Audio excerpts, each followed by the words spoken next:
Olá, seja muito bem-vindo, seja muito bem-vinda. Eu sou a Gabriela Varelli e esse é o videocast Em Detalhes. E aqui você já sabe, sempre com um convidado, uma convidada, a gente analisa uma temática, uma notícia importante do momento. Hoje, excepcionalmente, a gente está fazendo esse Em Detalhes ao vivo nessa segunda-feira, dia 8 de abril de 2024. A gente continua falando dessa história, essa treta, vamos colocar nesses termos, entre o Elon Musk, o bilionário, dono do X, ou Twitter, como muitos gostam de dizer, muitos, Chico Pinheiro, na verdade, o X, o antigo Twitter. O Elon Musk ameaçou o ministro Alexandre de Moraes, vocês devem ter acompanhado nesse final de semana também. No ICL Notícias, primeira edição, a gente conversou bastante a respeito disso, e no Desperta com Leandro Demore também. E aí, o ministro Alexandre de Moraes, reagiu e incluiu o Elon Musk no inquérito das milícias digitais. A gente vai conversar sobre tudo isso agora, pegar todos esses detalhes, entender de onde surgiu tudo isso. Eu vou conversar com o jornalista Igor Mello, que é repórter aqui do ICL Notícias, inclusive da coluna da querida Juliana Dalpiva. Igor, obrigada por aceitar nosso convite, seja muito bem-vindo ao Em Detalhes. Prazer falar contigo. Oi, Gabi. Bom dia, prazer também estar aqui com você. Bom dia para a comunidade CL. Vamos lá destrinchar essa treta, como você falou. Eu acho que é a melhor palavra mesmo para o que está acontecendo. É a treta mesmo. Igor, vamos lá então. Como é que surgiu, né? De onde surgiram esses ataques contra o Alexandre de Moraes pelo Elon Musk? Qual que é a origem, a semente dessa treta toda? Então, essa semana, um escritor e jornalista americano que é ligado ao Elon Musk começou a divulgar um material que eles estão chamando de Twitter Files. Inclusive, esse termo já tinha sido abraçado pelos bolsonaristas lá em 2022, né? E agora voltaram a utilizar. Que basicamente foi a publicação de trechos de e-mails do então diretor jurídico do Twitter aqui no Brasil, antes da compra pelo Elon Musk, tratando dessas demandas judiciais de suspensão de conteúdo, de remoção de contas por parte das autoridades brasileiras, principalmente o Alexandre de Moraes, né, que acabou centralizando muito isso por conta dos inquéritos no STF e da presidência do TSE. Então, assim, isso foi publicado durante a semana e agora, no sábado, o Elon Musk iniciou uma ofensiva mesmo contra o Alexandre de Moraes, marcando ele em publicações e perguntando por que ele estava fazendo tanta censura no Brasil, afirmando que poderia deixar de cumprir decisões judiciais já expedidas, por exemplo, reativando esses perfis que foram deletados, inclusive até recomendando aos usuários que usassem VPN para acessar o X, né, agora o ex-Twitter, porque essas restrições valem só no território brasileiro. Então, se você usa uma VPN levando a sua conexão para outro país, você consegue ver esses perfis, por exemplo. Então, esse eu acho que é o resuminho muito básico que a gente consegue fazer. Muito bom, para a gente entender pelo menos a origem de onde veio isso. E aí começou uma briga realmente de Twitter ali, né? O Elon Musk provocando, atacando diretamente o ministro Alexandre de Moraes. E aí a gente entra de fato numa resposta do ministro nesse último domingo. Aí eu quero entender contigo como é que foi essa decisão determinando que a conduta do Elon Musk, o empresário, seja investigada, e também sobre a inclusão no inquérito das milícias digitais. E aí eu acho que vale a pena também dar uma explicada para as pessoas entenderem, porque a gente está falando de ações orquestradas nas redes quando a gente está falando desse inquérito, né? Então, como é que o Elon Musk entra nesse inquérito também? Agora, na noite de ontem, né, o ministro Alexandre de Moraes proferiu uma decisão onde ele determina a inclusão do Elon Musk como um dos investigados nesse inquérito das milícias digitais, né, que para o pessoal entender, é meio que um inquérito mãe dessas investigações sobre a atuação do bolsonarismo, inclusive para o golpe de Estado, para a tentativa de golpe de Estado, né, que eles estavam articulando no final do governo Bolsonaro e culminou no 8 de janeiro, que também está sendo investigado aí. E também definindo, assim, determinando que que o Twitter e ele não descumprissem decisões judiciais já proferidas sob pena de multa diária, assim, é uma multa pesada, é R$ 100 mil por conta reativada. Eu até ontem, no meio dessa correria, estava levantando isso, e a gente tem cerca, assim, de pelo menos 20 contas de pessoas influentes da extrema-direita brasileira que foram excluídas, foram, no caso, suspensas, né? Elas não podem ser vistas no Brasil por ordem do STF. Então, assim, a gente está falando aí, se ele reativasse todas, de algo como R$ 2 milhões por dia de multa. Então, é um valor relevante, assim. E também determinou que haja abertura de um novo inquérito para investigar se o Elon Musk está agindo dolosamente em conjunto com essas outras figuras investigadas para obstruir a justiça e, enfim, colaborar, né, com essa difusão sistemática de notícias falsas que afetou a democracia brasileira nos últimos anos. Assim. Então, muita gente estava especulando que o Alexandre de Moraes pudesse simplesmente determinar o bloqueio do X em caso de desrespeito às decisões. Ele seguiu um caminho do meio, que é tomar uma decisão de força, mas que não é tão extrema. E agora a gente vai ter que aguardar o que o Elon Musk e o X vão fazer, né? Justamente, eu acho que vale a pena você entrar nesse ponto, porque quando existia essa especulação, existia um receio muito grande, principalmente por parte dos progressistas, de que de fato o Moraes acabasse inflamando a base bolsonarista, né? De que, por exemplo, proibisse o X, né? O Twitter aqui no Brasil, e aí de fato ele acabou indo ali para o meio termo. Queria entender isso também, porque à medida que ele tomou essa decisão, ele acabou se adiantando, né?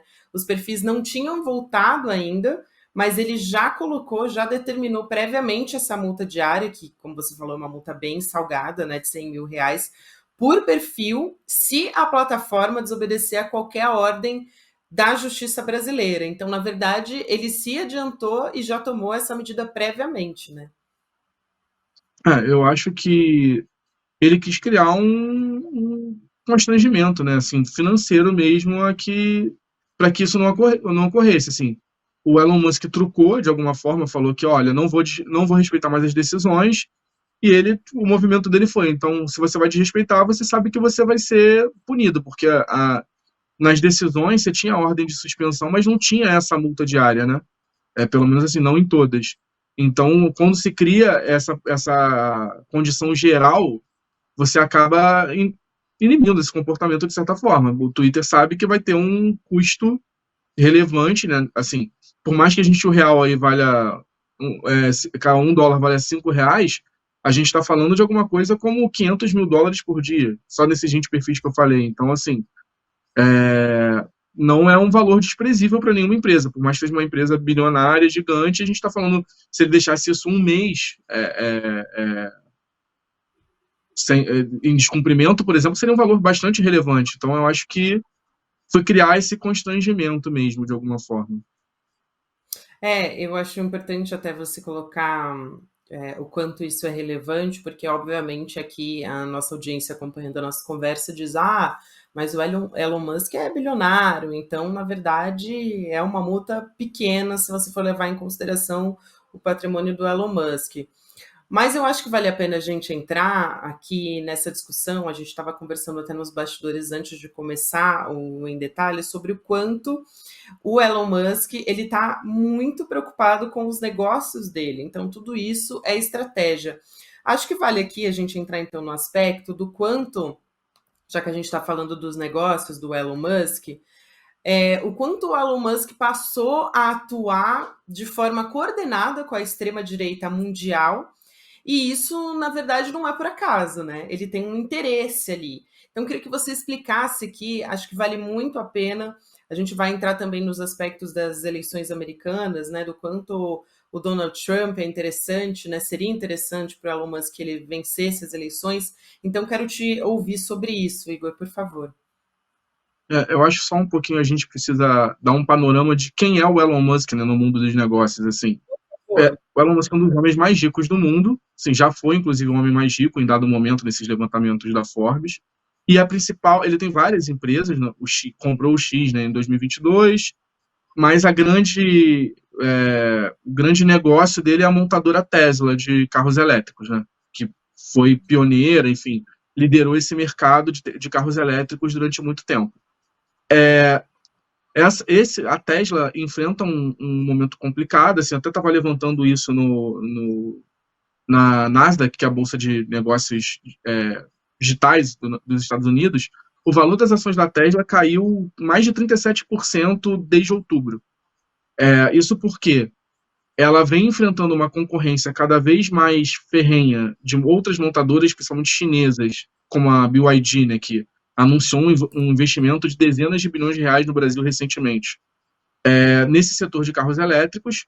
No ano passado, a empresa já não conseguiu entregar os resultados que estavam previstos. Então, por exemplo, os dividendos para os acionistas ficaram abaixo do que estavam previstos, e o próprio Elon Musk já admitiu que esse ano de 2024 tem a perspectiva de que o crescimento de vendas da Tesla caia significativamente. Então, assim, a perspectiva para a empresa não é boa em 2024.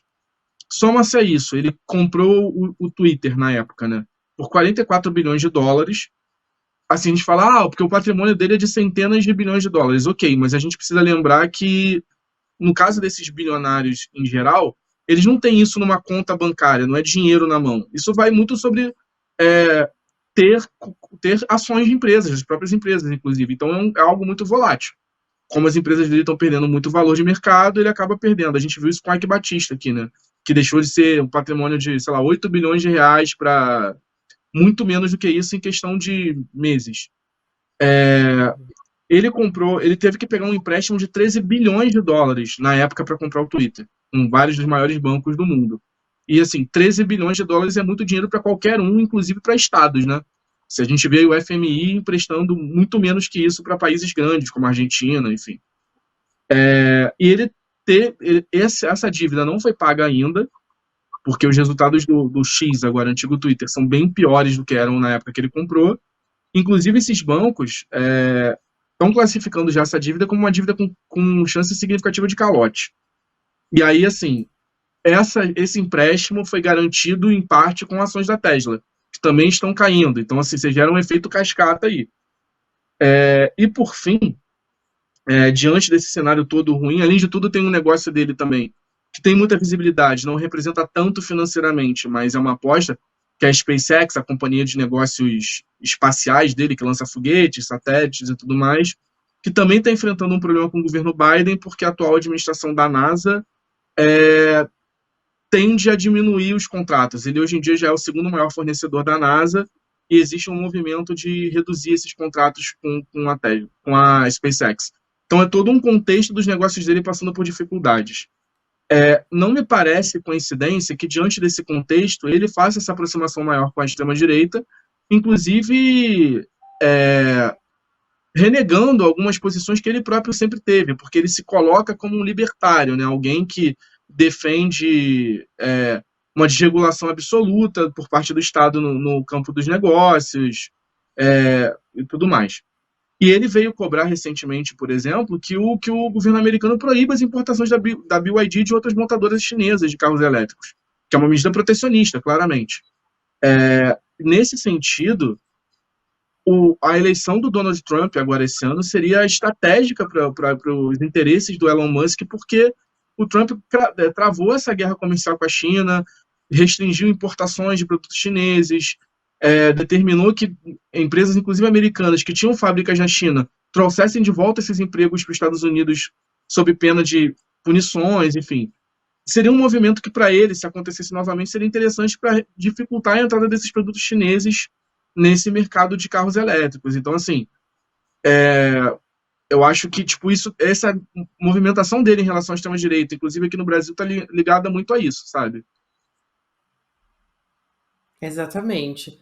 E aí a gente tem as eleições americanas também, né? As eleições estadunidenses chegando aí. E tem uma ofensiva, me parece, né? Que é tudo. Até a Juliana Dalpiva, inclusive, hoje de manhã, no ECL Notícias Primeira Edição, estava falando sobre o Fernando Serimedo, né? Que é um agente também que interferiu, assim, à medida que compartilhou, né? Que fez um vídeo falando de fraude nas urnas brasileiras, interferiu nas eleições brasileiras, né? Incendiou um golpe aqui no Brasil e também trabalhou pelas eleições de Javier Milei na Argentina. Da mesma forma, o Elon Musk, né, também fomentando a base bolsonarista, que está utilizando os discursos, inclusive me lembrou muito o 7 de setembro de 2021, o Jair Bolsonaro, então presidente, dizendo que não ia mais cumprir nenhuma decisão judicial que viesse do Alexandre de Moraes. Depois precisou colocar o rabinho entre as pernas e falar: olha, Temer, me ajuda aqui, porque na verdade eu acho que passei um pouco do limite, então me ajuda aqui a dialogar para não ter nenhum tipo de resposta do Supremo Tribunal Federal. Mas me parece que está muito, realmente, até no discurso, muito alinhado com a extrema-direita nesse sentido, e Donald Trump segue nesse mesmo caminho, né, Igor? Ah, sem dúvida, né? Durante o governo Trump e o governo Bolsonaro, houve uma tentativa de criar assim, essa liga dos autocratas, né? De extrema-direita, que incluía o Trump, o Bolsonaro, o Viktor Orbán na Hungria, o Benjamin Netanyahu em Israel, o governante também da Polônia, que é outro governo de extrema-direita bastante problemático, que tenta, assim como o Bolsonaro queria que restringir a independência do judiciário, enfim, outros governos menos expressivos. Agora a gente tem o Javier Milei na Argentina, tem o Bukele também na América Central, que é um outro autocrata, né, com essa mesma característica. Existe, assim, a extrema-direita tem criado mecanismos de interlocução para formalizar isso. Um deles, por exemplo, é o CEPAC, que é um congresso de liderança de extrema-direita, que inclusive o Eduardo Bolsonaro abraçou para trazer para o Brasil. Né? As versões brasileiras são organizadas por ele e reúnem todas essas celebridades da extrema-direita brasileira. Eu acho que assim, o Brasil acaba tendo um papel central aí, porque, embora muitas vezes nós mesmos não tenhamos essa noção, o Brasil é um país hoje muito importante na ordem mundial, provavelmente a grande liderança do sul global, né, porque é o único país que reúne simultaneamente uma importância econômica e política grande, é uma democracia, que não acontece com outros países dessas lideranças do sul global, como China, como Rússia, mesmo a Índia é uma democracia, mas está muito mais próxima dessa liga dos autocratas do que o Brasil. Ao mesmo tempo, tem isso que eu estava falando no começo, né? Por conta de questões econômicas e tudo mais, tomar um prejuízo no Brasil não afeta negócios de pessoas como Musk de uma forma decisiva. Acaba que você pode testar as águas aqui, né? Diferente, por exemplo, da União Europeia, que é outro lugar onde essas regulações de redes sociais são bastante avançadas, bem mais que aqui, inclusive. A gente vê toda hora as big techs tomando multas bilionárias lá na Europa, e lá sim faz os cofres dessas empresas sangrarem, né? Então, o Brasil vira esse campo de batalha muito por isso também. Muito bom, Igor. Eu acho que vale a pena a gente falar também sobre como a Anatel, inclusive, está de prontidão caso precise retirar o X do ar. A gente não sabe realmente se isso vai acontecer, até porque existe essa expectativa por parte dos bolsonaristas e do próprio Elon Musk também. Essa retirada do X do ar seria entregar justamente esse discurso de vitimismo muito alinhado com o bolsonarismo. Agora, a gente tem um debate que é muito urgente, que ficou ainda mais forte com essa treta entre o Moraes e o Elon Musk, que é a regulamentação das redes sociais e das big techs. Inclusive, o advogado-geral da União, o Jorge Messias, chegou aí para as redes sociais, para o próprio X, para falar a respeito disso, dizendo que a gente não pode estar numa sociedade em que bilionários cheguem, bilionários, né, com domicílio no exterior, inclusive, cheguem nas redes sociais e que tenham controle sobre isso, no caso que a gente está falando aqui do Elon Musk, mas que tenham condições de violar o nosso Estado de Direito, né? Descumprir ordens judiciais brasileiras, ameaçar autoridades brasileiras também. Então, eu queria te ouvir sobre isso, principalmente porque a gente teve a discussão do PL 2630, o PL das fake news, que acabou não indo para frente. O quanto isso tudo que aconteceu nessa última semana, e principalmente no final de semana, pode antecipar a regulamentação das redes, o julgamento a respeito disso? Eu acho que tem uma chance maior da gente antecipar isso pelo lado do STF, né? Porque esse projeto no Congresso não foi à frente, ele sofreu uma oposição muito forte dos bolsonaristas, mas na verdade ele não foi à frente por causa do Centrão. que acabou sendo pressionado barra cooptado por essas big techs, que tem, obviamente, né, uma condição financeira de atuar muito grande. A gente teve, inclusive, campanhas de desinformação bancadas pela associação dessas big techs aqui no Brasil. O Google colocando na homepage do Google, google.com.br, um manifesto que trazia uma série de críticas e de desinformação mesmo sobre o tema. Enfim, eles atuaram de uma forma bastante contundente para evitar que isso acontecesse, e acaba que essa pressão enfim, o poderio financeiro que elas podem também oferecer fez com que o Centrão pulasse do barco em algum momento, ali, pelo menos uma parte dele. Até a nossa colega, a Carolina Brígido, que é colunista do UOL, publicou agora de manhã uma nota interessante dizendo que no STF já se discute antecipar esse julgamento, porque o STF colocou isso em pauta, tem 2 ações lá sobre o Marco Civil da Internet e a regulamentação da ação das Big Techs no Brasil, mas isso foi tirado de pauta na expectativa de que o Congresso votasse o PL das fake news, porque se entendeu, até numa negociação com os presidentes das casas e com o governo, de que seria melhor que essa regulamentação viesse via Congresso do que via STF. Acabou que isso não aconteceu, não vejo clima para que essa discussão volte de uma forma saudável no Congresso nesse momento, e talvez realmente isso seja antecipado no STF, até porque a gente precisa também colocar em contexto o seguinte, né? O STF hoje tem um espírito de corpo também relevante. Desde o 8 de janeiro, principalmente, a gente tem visto os ministros atuarem de uma forma muito uníssona no que diz respeito a defender o tribunal. A gente tem um ministro sendo atacado pessoalmente por um bilionário estrangeiro. Certamente isso dentro do STF não deve estar sendo bem visto, né? E, de alguma forma, dar uma resposta também nesse sentido evita com que o STF fique entrincheirado. A gente pode lembrar, por exemplo, do caso do Telegram durante as eleições, que é um aplicativo de mensagens russo que se vale muito dessa bandeira ideológica de não ter nenhum tipo de regulamentação. A gente tem todo tipo de conteúdo criminoso circulando no Telegram. A própria articulação para o 8 de janeiro ocorreu muito por lá. Eu mesmo cheguei a fazer reportagem sobre isso, né? Inclusive, durante o 8 de janeiro, as orientações eram dadas do que fazer, para qual prédio ir, etc., pelo Telegram.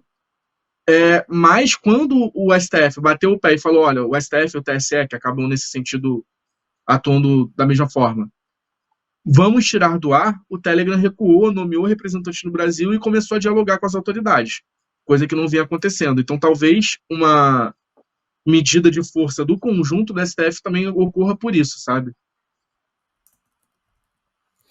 Muito bem, Igor Melo, eu acho que a gente fez um bom resumo de contexto, de como que a gente chegou até aí, o que a gente deve ter daqui para frente, inclusive a gente vai com certeza continuar acompanhando, a gente tem os bolsonaristas bastante organizados, até para pedir um suposto pedido de impeachment contra o ministro Alexandre de Moraes, mas esse é o momento, inclusive essa resposta é o momento que ele demonstra o quanto as instituições estão fortes para responder a respeito disso, né? Alguém, como a gente está conversando aqui, fora do Brasil, um bilionário ameaçando a nossa democracia, né? Vamos colocar nas palavras corretas aqui. Quero te agradecer muito por puxar todo esse fio para a gente, o que a gente pode esperar daqui para frente, e qualquer coisa você volta aqui para trazer novas informações para a gente também. Obrigada, Igor, foi um prazer conversar contigo.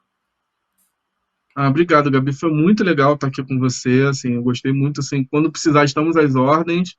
Espero que a gente tenha conseguido, né, trazer alguma coisa um pouco diferente do que está sendo dito aí para o público do ICL, assim, que a gente mostre um pouco como essas engrenagens estão girando numa escala maior também. Exato, exato. Tem muita coisa aí por trás também, né? Não é só a briga pela briga, muito pelo contrário, é muita estratégia e tem muito método aí por trás.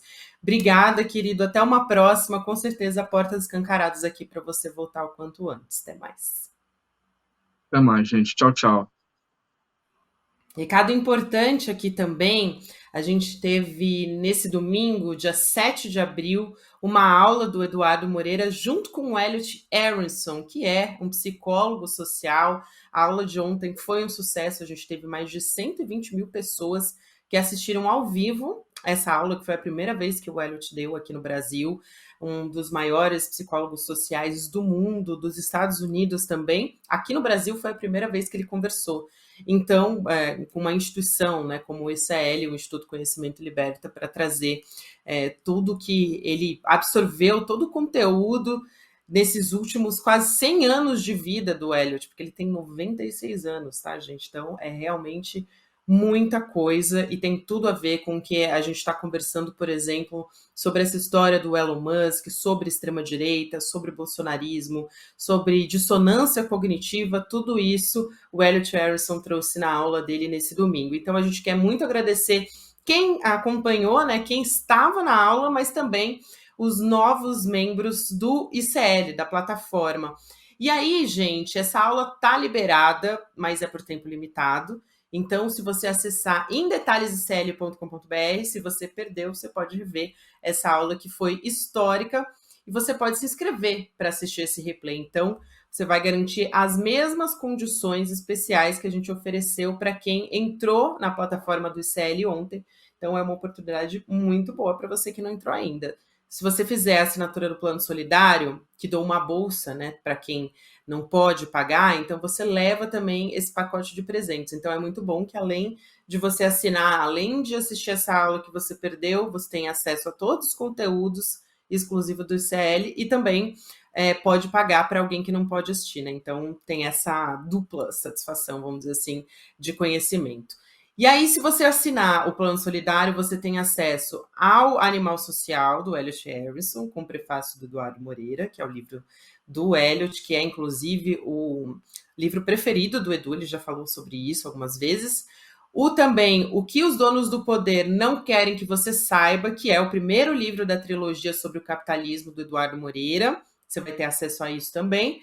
E Os Engenheiros do Caos, do Juliano da Empoli, ou Empoli, não sei se minha pronúncia aqui tá certa, mas, gente, são, assim, obras fantásticas. Então, além de ter acesso a mais de 200 cursos que são exclusivos das nossas plataformas, então, tem série, tem os cursos que são aulas mesmo, tem essas aulas também pontuais, tipo a do Elliot, que você pode assistir, que vai ficar lá na nossa plataforma agora, né? Então é por tempo limitado, então você tem que assinar para participar. Tem reportagem especial também, por exemplo, da Heloísa Vilela, fica tudo lá, aula de idioma, enfim.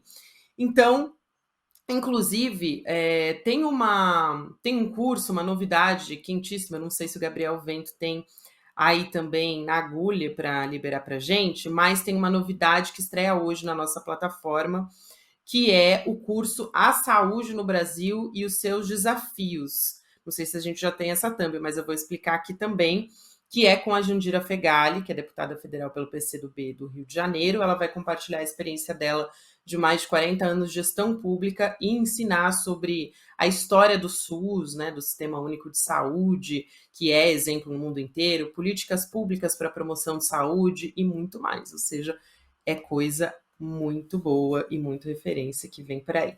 Obrigada a você que me acompanhou até aqui. Lembrando que o próximo episódio vai ao ar às 10h30 da manhã, ao vivo, para quem acompanha aqui no YouTube, em todas as nossas plataformas aqui do YouTube, Eduardo Moreira, Instituto Conhecimento Liberta. Na sequência, você fica com o Mercado Investimentos, depois tem um rolê e série com o William De Luca, que está de volta de férias. 6h da noite tem ICL Notícias, segunda edição. Lembrando que esse episódio vai ficar disponível também nas plataformas de áudio. Todos os episódios estão lá e você pode assistir, maratonar se você quiser. Obrigada e até amanhã. Que aula incrível que a gente teve no domingo. Estou aqui no ICL e os comentários estão chegando de tudo que é canto, agradecendo a aula com Elliot Aronson, o maior especialista vivo no mundo em comportamento humano, e muitos insights, muitos conhecimentos, pesquisas que ele mencionou, conceitos que as pessoas não tinham ideia, e muita gente está pedindo para a gente liberar o replay dessa aula. Então, se você não assistiu, a notícia boa é que a gente resolveu liberar o replay atendendo, que está todo mundo pedindo, mas vai ficar pouco tempo, porque depois essas aulas ficam disponíveis só para quem faz parte, né, ali dos cursos do ICL, para poderem usar isso como referência depois. É o ICL Cursos que financia a gente ter tudo isso gratuitamente. Então a gente permite que todo mundo assista, mas depois fica na área restrita ali. Mas, dada esses pedidos, aproveita hoje, porque hoje você ainda consegue assistir gratuitamente essa aula e aprender com tudo que foi ensinado ali, tá bom? Um abraço e curtam esse presente. E assistam até o final, que no final tem mais presente para vocês.